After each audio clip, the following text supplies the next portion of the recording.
Halo semuanya, kali ini saya akan berbagi bagaimana cara untuk membuat sediaan suspensi antasida dari bahan baku berupa cangkang telur. Nah, di sini kenapa digunakan cangkang telur? Karena cangkang telur itu memiliki kandungan sebesar 94-96% adalah kalsium karbonat. Kemudian kenapa dipilih sediaan suspensi? Karena karakteristik dari cangkang telur sendiri adalah hidrofobik, di mana dia itu tidak dapat bercampur dengan air dan juga sangat tidak larut dalam air. Sehingga digunakan agen suspensi agar memperlambat laju sedimentasi. Kemudian kita langsung saja masuk pada bagaimana sih cara pembuatannya. Nah, jadi sebelum masuk pada tahap pembuatan yang pertama, ini adalah tabel untuk formula pembuatan suspensi dari cangkang telur. Nah, di sini ada 3 formula di mana hasil dari evaluasi sebelumnya didapatkan bahwa formula yang ketiga memiliki viskositas yang paling baik daripada formula yang pertama dan kedua.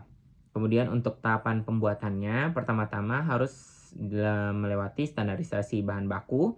Jadi bahan baku yang digunakan adalah cangkang telur, di mana harus melewati standarisasi agar dapat menjadi sesuai standar obat dan makanan. Harus melewati tahap standarisasi, di mana standarisasi bahan baku cangkang telur itu di tahapan yang pertama adalah dipisahkan dari selaputnya. Nah, jadi dari cangkang telur itu terdapat selaput putih, yang dimana selaput putih itu adalah protein yang kalau misalnya tertinggal dan dibuat dalam bentuk suspensi atau larutan dan ditinggal selama kurang lebih 24 jam, itu akan menimbulkan bau yang tidak sedap, di mana harus dipisahkan. Kemudian akan direndam dengan air mendidih selama 15 menit. Setelah direndam selama 15 menit, akan dikeringkan dengan oven selama 1 jam dengan panas sekitar 100 derajat Celcius. Tujuan dari pengeringan ini adalah selain dikeringkan, tujuannya adalah sterilisasi dengan metode kering.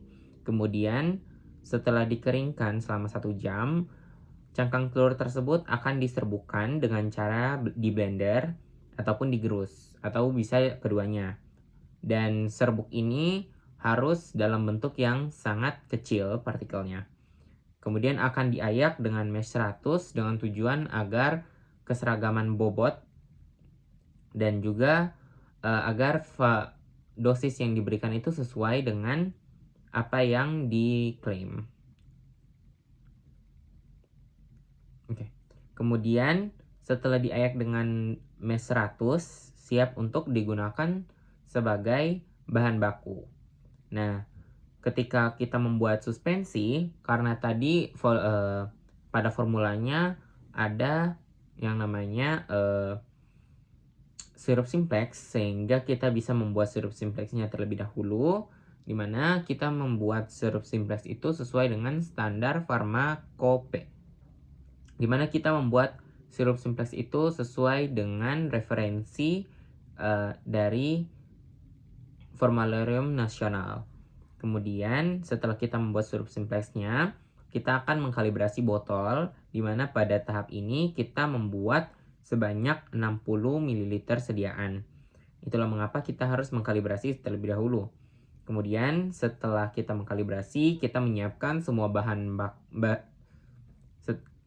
Kemudian setelah kita mengkalibrasikan, kita harus menimbang semua bahan terlebih dahulu. Setelah kita menyediakan semua bahan yang kita perlukan, kita perlu untuk mengembangkan NaCmC pada mortir yang berbeda dari tahapan penggerusan sebelumnya.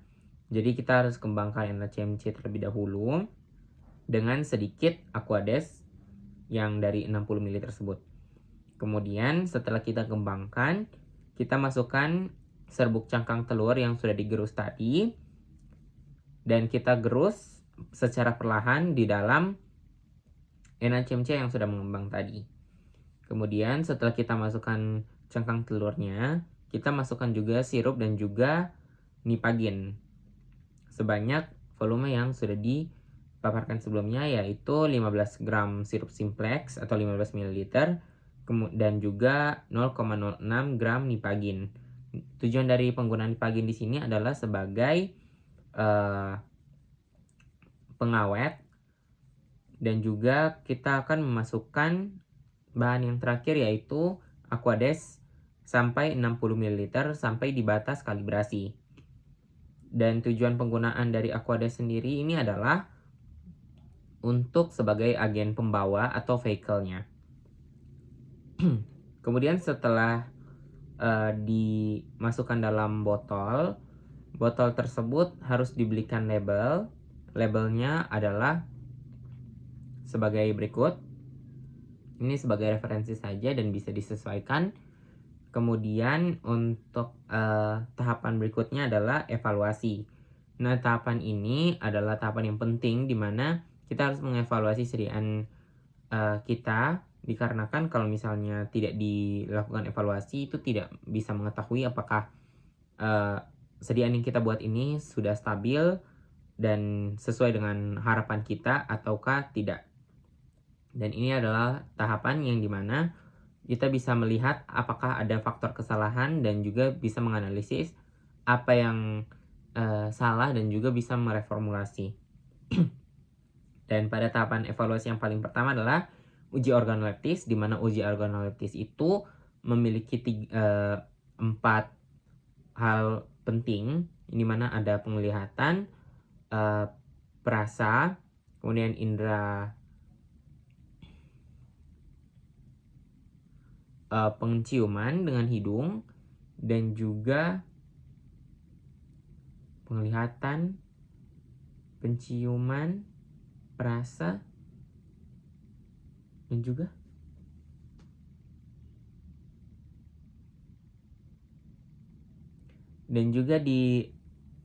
dirasakan teksturnya. Kemudian setelah melewati tahap organoleptis, bisa dilihat pH-nya, dan di sini pH yang bagus ini adalah dalam rentang basa lemah, yaitu sekitar 6,0 sampai 7,0. Kemudian untuk viskositasnya bisa dilihat secara visual saja atau bisa dites dengan alat viskometer, dan juga untuk homogenitas bisa dilihat secara visual saja atau bisa juga diletakkan di atas